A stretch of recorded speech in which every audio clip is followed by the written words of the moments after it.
at the end of the playoff final about how it does affect every part of your life, that walking through your front door, having got that first win, it must have felt like a real sense of relief for you, and just made you believe you're doing things right. Things are happening for you.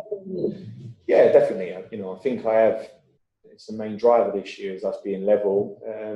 Probably not so much for me in terms of knowing you're doing things right, but obviously to the team, because I think, like anything, you have setbacks along the way, and certainly someone in my position, at some point you need to see rewards, or the players do, and I think they were well worthy of that. And of course, being the profession we're in, you always realise you need results, and so yeah, of course, there was an element of relief, no doubt, but also a real element of how well we did, and we played very, very well.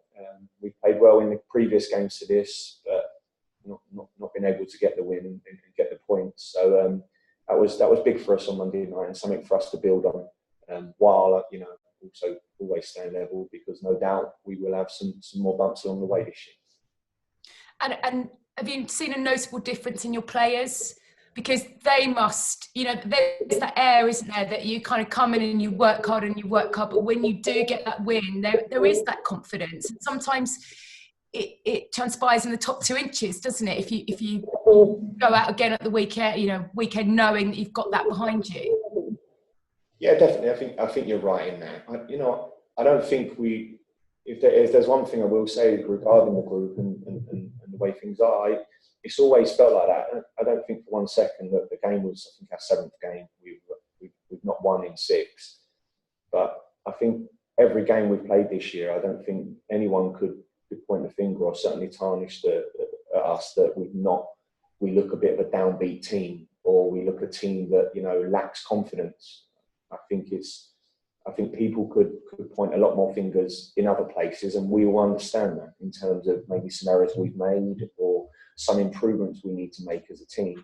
And that's my constant message to this team, because I think we need to understand that we are going to make mistakes. There is going to be elements some weeks that we're going to need to come and work on again on Monday morning, because we've not quite got it right, or players have not quite understood certain moments. So, but the one thing what the players have always run is a real energy, an identity about us every time we go out on a football pitch, and a real way about us, really. So yeah, of course, look, you win matches. Monday morning is always a better place, or Tuesday in this case. The back, you had a debutant, didn't you? You had a totally kind of new back 5. I mean, how pleased are you with the way that they adapted as a group, but to playing in the Premier League? Because that's not easy. It's your first clean sheet of the season, isn't it? Yeah, it's been very pleased that, I think the group has changed, and that's what happens when you move up in leagues, to evolve as a football team and as a football club. Things move, and so yeah, I was very pleased with the new players that come in. Anderson, who did get injured and has not had a lot of training days with us, albeit has been in a lot of meetings with us and understood very quickly what we want from him. Done very well. So yeah, look, along the way this year we got a squad of 25 odd players, and every one of them is going to play their part. So yeah, but I think overall, I think you're right in saying you're pleased with the newcomers and how they perform. And just the importance now, I guess, of going into that international break with 2 wins. Just got to be done, hasn't it? In terms of enjoying that time and then having a couple of other weeks to work out what your aims are after that. Definitely, yeah. I think we're going to every game this year the way I want us to play, the way the team want to play. We're going to every game wanting to try and win it. And of course, that's not going to always be the case. But come Saturday night, it will be no different. A tough game against a very, very good opposition who have done very, very well of late. So a tough game, but one which, like you say, going into an international break, we could do with trying to get something out of it, regroup, work a bit more harder now over that course of the international break with another couple of weeks. We've had a very short turnaround from Wembley to 2 weeks off, and then two-week pre-season. So these international breaks have probably come at good times for us in terms of getting some volume of work into the players, and obviously some detail of work. So hopefully we can go and get a positive result and then keep working during the national break. Just one more that we're asking a lot of the managers about today. Jose Mourinho had a pretty staunch defence of Harry Kane yesterday. Do you think that criticism is justified towards the England captain? And also, have you seen a bit of a growing trend of what sort of Jose described yesterday, didn't he, as players going to ground when somebody blows at them? Yeah, I've seen the incident, but I've not heard of, or I won't get involved in the comments on that. I mean, look, this is when you've got a screen now on the side of a pitch and you're going to slow it down at frame by frame. You're always now running the risk of people or players working out in their moments, because everything in a football match, when it's slowed down, can always look or be interpreted in it's a foul or not a foul. So that's just the way the game's going, really, I suppose. And the game's changing. I think we can all see that. Certainly, it's changed since I was around, and there seems to be a bit of a perfection of the game which we're all wanting to create, and we're trying to take the real finest of situations and trying to iron it all out. The thing we love about our game and how quick it is and how dynamic it is part and parcel of that, and you need to understand that along the way. Certain situations are going to happen, but like I said, when now you've got VAR and we can scrutinise every millimetre of someone's foot, where it is, where it ain't, and you're going to always run the risk that these things will appear. And of course, you can use it in your favour as well. You've just got to be a bit street smart, haven't you? A couple of Premier League managers have said, yeah, I mean, it's just what you have to do, isn't it? You train for that, and not necessarily diving, but you train to kind of get the 50-50 outcomes, if you like. I think they've always been there, though. Yeah. You know, I think that's always, like you said, in terms of diving, but you're always the arts of putting your body in certain situations, putting your body between the defender and the ball to manipulate certain situations. That's always been there. Even more so now, it can be highlighted because, like we said, it's now going to go back to someone else who's 20 odd miles away, who's going to look at a camera over and over and over again and slow it down. So, that's where we are, really. Thank you. Yes, thank you. Thanks, Gail. We'll stay with broadcast. Do we have a question from PLP? I'll just check with Olivia Buzaglio. Do you have anything to add? Yes. Hi, Scott. Just on that West Brom win, I know it's really early on in the season, but do you think that these games, beating these teams in and around you at the bottom of the table, are sort of doubly as important even this early on? I got asked that question prior to the game, like, is this a massive game in terms of, but every game is going to be big for us. And of course, when you're playing teams, and I said it as well, that Slavan would have thought the same, that we're obviously, I think we're going to be in and around each other this year. Of course, it is important that you try and take points off, but I still do think it's very early days in the season. The season, at this moment, the table and where everyone is and how the games are panning out is very, very early. But it's vitally important you win them. So yeah, of course, that was pleasing we did. Do you have, ahead of that West Ham game, do you have any new injury concerns or anything? Not at the moment, no. The only one who's a little bit touch and go is Lamina. Brought him off on Monday night. Just felt a little bit of a problem. So we'll see how he goes over the coming days to see if he's fit enough and got a chance for the weekend. But other than that, that's the only real concern. And ahead of that West Ham game, what positives do you take from the West Brom game into that West Ham game? You know, they had a really good start to the season, haven't they? Yeah, they have. They've done very well. A very good team, well organised team. I take plenty of positives out of our West Brom game in terms of our intensity and our attacking threat, and also the all-round game in terms of defensively as well. I thought we was very acute and very solid.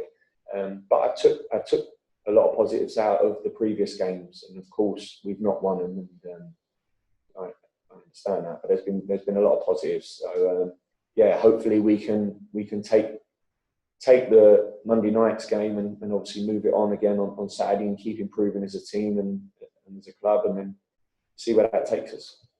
And finally, just one last question from me. Ruben Loftus-Cheek didn't feature in that West Brom win. Just how impressed have you been with him in general since coming to the club, and how big of a part will he have to play in such a long season? I've been very impressed with him. Undoubtable ability and quality. Ruben's been out for a long time, not played football or a lot of football consistently for a long part now. And I think it'd be very, very clear in terms of it's a long season with a lot of football matches this year. He wasn't involved against West Brom, but I have no doubt he'll be playing, and he'll play a vital role in what we do this year, for sure. Perfect. Thank you, Scott. Good luck on Saturday. Thank you. Thanks, Olivia. We'll move over to radio now. Just want to check, do we have James Savundra from TalkSport on? No. In that case, we'll go to Nick, BBC London. Hi, Scott. Good to talk to you. Well done on the first win. Just on that subject of the line that you have to draw between, playing intelligently and kind of cheating, especially with the new players you got in. How much can you talk to them about that? Because Jose Mourinho got quite frustrated at the prospect, people suggesting that Harry Kane was being clever. But I assume you must address these issues when you talk to players, particularly those players who are getting up to speed with the Premier League. I just wondered how you approach it, or do you just kind of let them get on with it? Yeah, I've never ever discussed it, never with any of the players. I also wasn't referencing cheating. I'm not saying. I'm just saying that these things happen in all sports. In football now, obviously it's highlighted more because the game can continue, and what used to be a ref's, or you put your body in the way of in between man and the ball. Now that's just part of sport. That's just using your body to get yourself out of certain situations or to get foul, whatever that may be. But now obviously it's more highlighted because there's X amount of cameras and there's someone looking at it, slowing it down frame by frame. So obviously in terms of the severity of it and how one perceives it at natural speed, which just used to be the referee, is now being broken down into really, really frame by frame. And when you slow something down frame by frame, it's always going to look 10 times worse. I think rugby probably had the same problem in terms of the high tackle. In terms of differentiating what was when you start slowing it down. I know when that rule started to change and the high tackle came in and people were getting sent off early on in rugby because you started to slow it down, and you watch it on the screen, you remember the fans watching it, it's like that big shock. When you see it at real speed, it wasn't, but so it's just where we are, that's where the game is now, so that's we all need to understand it, and I think you're right in saying that. I think you do need to be aware of it as players. Is it something I've addressed with the team? No. Is it something that maybe I will have to? Yeah, maybe.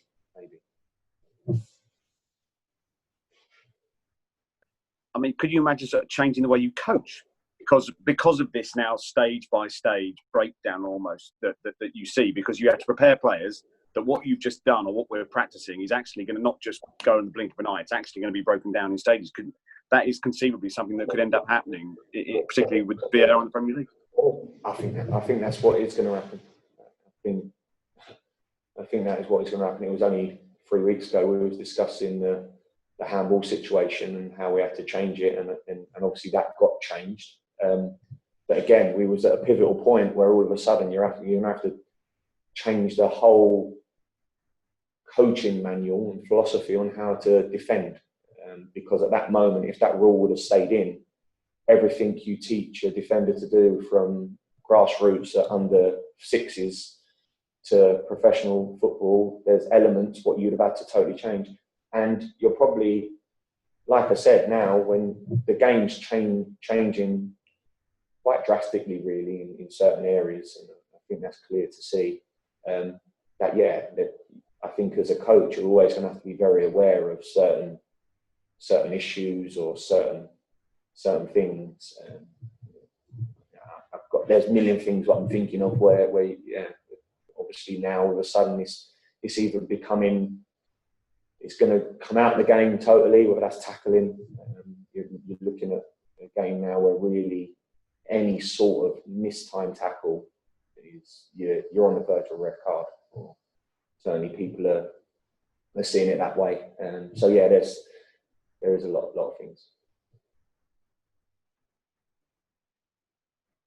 Sorry, Nick, can't hear me. Sorry, Scott, I'm back now. Fat fingers.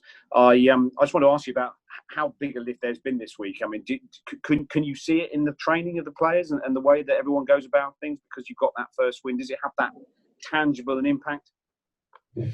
I suppose you'd expect me to say yes, but it has been like that for the majority of the season, and it's been a driver for me in terms of that's the way exactly how I realise we're going to be successful this year. Of course, like anything, you come in on a Tuesday after a win on a Monday, your first win, there is more of an uplift, of course there is, and the same when you're after a defeat. But I think overall, in the course of this season, as early as it's been, a group of players here that come in, and once we've ironed out where we've gone wrong and we realise the mistakes we've made, and we're very honest and brutally honest with ourselves as players, individuals, me with the team, where we need to improve and get better. Where 9 times out of 10 this year it's been spot on. So there's a good group here which are wanting to learn, wanting to improve, and keep pushing in the right way. There is no time to dwell when you're us this year, and I keep saying that, and that's going to be my constant message throughout this season. We're going to go and lose another two on the bounce soon. That's what it is, and that's where we are. And that's not me being defeatist in any way. That's just me being real and us understanding that when that happens, we come with the same focus. We come with the same determination to get better and improve. And if we do that, then we'll be all right. Can I just ask you about West Ham as well? Because obviously you have a massive understanding of the way that football club operates as well. And I just wondered, West Ham have been very good since there've been no fans coming in. End of last season and the beginning of this season. I just wondered what your take on that was, given your knowledge of the club. That sometimes, particularly in these intense atmospheres that you played in Upton Park and that they have, that sometimes actually the lack of fans has kind of made them relax a little bit. I don't know whether that's actually something that really exists with players, but just your take on that. Yeah, I think definitely that can exist for sure. I think it works both ways really, and I think I said that from the outset. With no fans, it can work both ways. It can work really for you in the sense of you in them good times and them good places where you are at football clubs when you're playing well and you're winning games. They're your extra man, and vice versa really. Obviously during the not so good times and the times when the team are struggling a little bit, it can work the other way. I don't know whether that's the case or I was at West Ham for 4 years. The fan base are incredible, really. And I didn't play at the stadium, but I played at Upton Park, where the fans were 9 times out of 10 that extra player for us. So I think that there is an element of it in terms of the whole game at the moment. It seems to be much home advantage. And yeah, our team, our players, certain players or characteristics of players more relaxed without fans. Our football teams or certain teams, does it suit them more with the way they play, whether that's playing out and the risk you have to take sometimes there to play out, and the edginess maybe that can cause, maybe it's better for them sort of teams. Yeah, I think there's certain elements to that which are correct, really.